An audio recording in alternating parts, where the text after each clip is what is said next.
A bigger wave, it could stun you but not kill you because it can't go through all your cells individually. Your cells would block a bigger wave and might knock you down, but it's not going to kill you. So that might be one way. What's the other way they might be able to keep from killing you and just stun you? Not putting as much power on the shot. Bingo.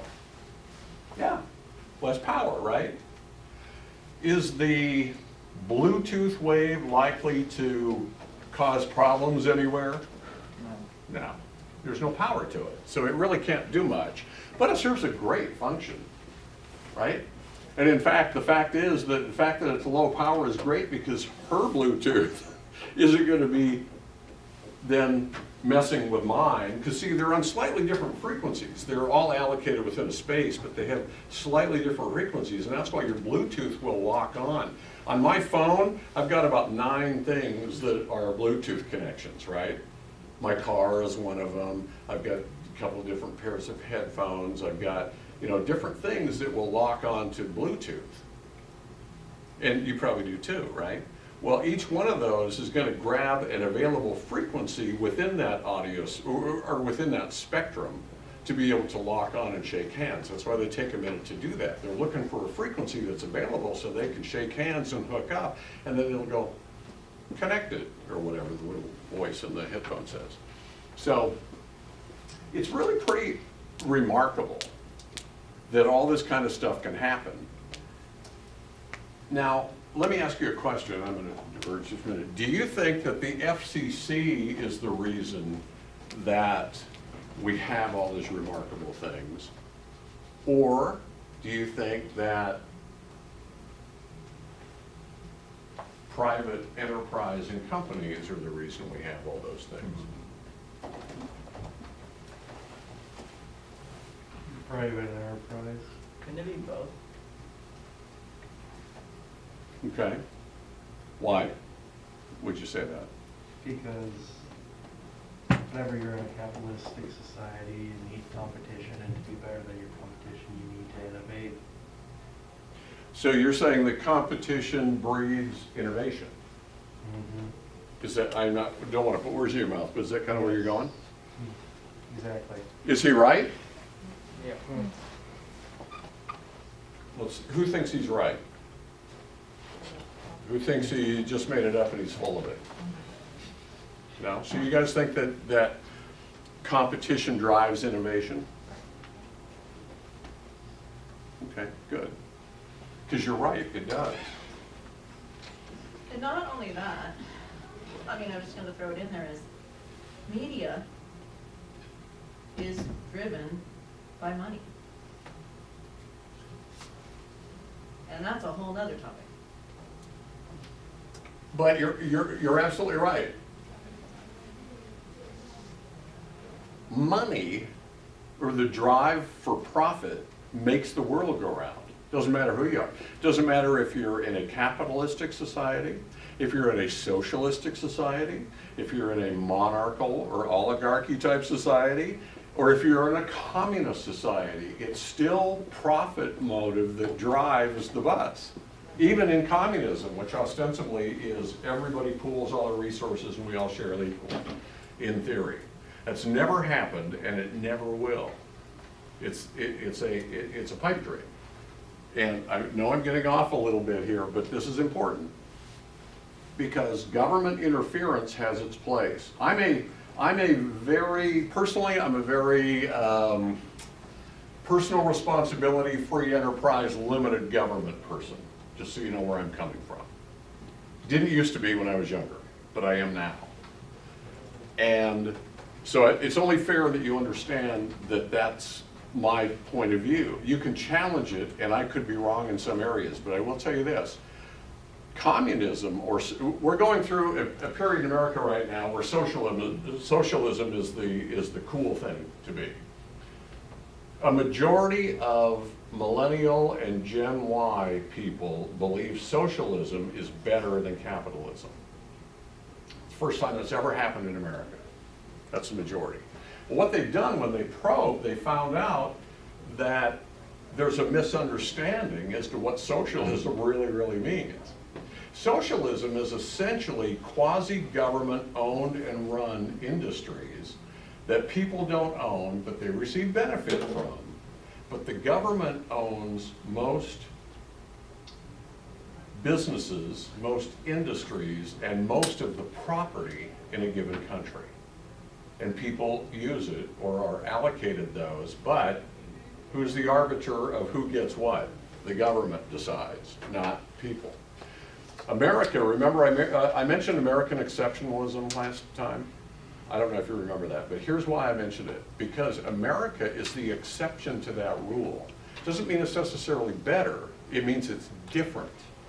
So remember that, it's different because it's the first and only country in the world that said, hey, we're not going to be governed by a king or a parliament, or our power is not derived from them. Our power is derived from the people. It's self-government. We'll elect representatives to go and plead my case in a Congress, but ostensibly, we are the ones that hold the power. We hold these truths to be self-evident, that all men are created equal, they're endowed by the Creator, certain unalienable rights. Well, if you truly believe that's true, then you're the one who calls the shot, not some oligarchy or government from far away. Now, the reason I say all that is this. Having said all that, it is important to have government. Because if you don't have government, what do you have? A lot of selfish people. Say it loud, I can't hear very well. Anarchy. Anarchy, that's exactly right.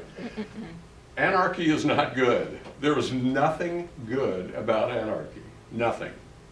It is survival of the fittest, brute force strength, and violent. And nobody wins. Even the people that think they're winning don't win when there's anarchy. So we need government.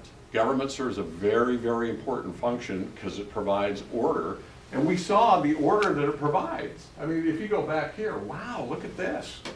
We better have somebody calling the shots, determining who can, in the free enterprise system, put what frequency where and put GPS at this frequency and to make things work. And they do. Serve a very important function, and it's great that we have that. So don't misunderstand. That's very, very necessary, and we have to have it. So, getting back to the electromagnetic spectrum, does that kind of make sense? I'm not a science teacher, but does that kind of? We talked a little bit about it at the beginning of the school year. Where does, what's the difference between AM and FM waves? Frequency. Well, they are two things. Primarily frequency. If you go back here, AM is this one up here. That's the AM band. Notice how it's much, much bigger, right, than the FM band.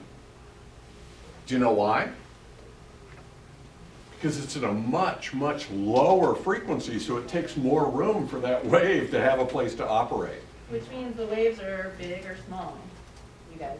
Big. They are big. Have you ever listened to AM radio and there's a thunderstorm going off in the distance? Every time there's a lightning flash, you'll hear a crackle on the radio. Because lightning is down here on this spectrum, right? It's a natural occurring phenomenon.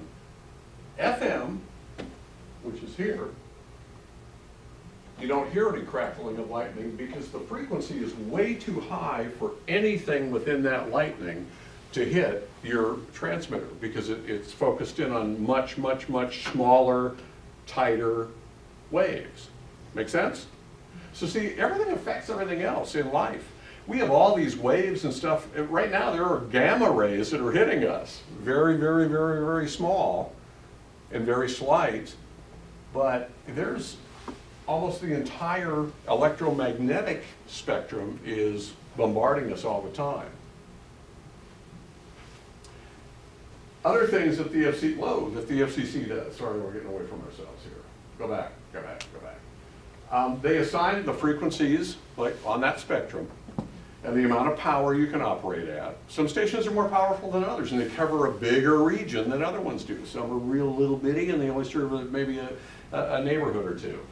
They inspect equipment and make sure that you're operating properly. You can't just throw on old cheap equipment and hope for the best. You have to meet things within a certain tolerance to maintain your frequency and your power all the time. They pass upon transfer. If you want to sell our station, let's say that we have our station. We want to sell it. We got to go to the FCC and say, hey, I want to sell this station. I got to get approval. Sometimes you can't. Depends on who you're selling to and all the rest of it. So you gotta get approval from the FCC, even if you're gonna sell the facility that they gave you a license for. Construction permits, they handle all that. General service for stations to ensure that it's operating in the public interest. Remember, you have to keep doing that or they'll take your license away from you. Transmitter logs, you gotta keep track of all this stuff, they do everything. All right, now look at this poor guy. And we've all seen this happen on TV before, right? On local stations, right? He's out there in the middle of a storm, it's blowing him away, or there's snow, and they're buried, whatever, they're slipping, falling down. Because they have to operate in the interest, convenience, and necessity. However, that does not apply to the cable industry or to the internet. Does that seem fair or right? Are we glad it doesn't apply to them, or do we think it should? Why don't we talk about both sides of it? Talk to the person next to you for just a second and come up with some ideas of why it would or why it wouldn't. Yeah.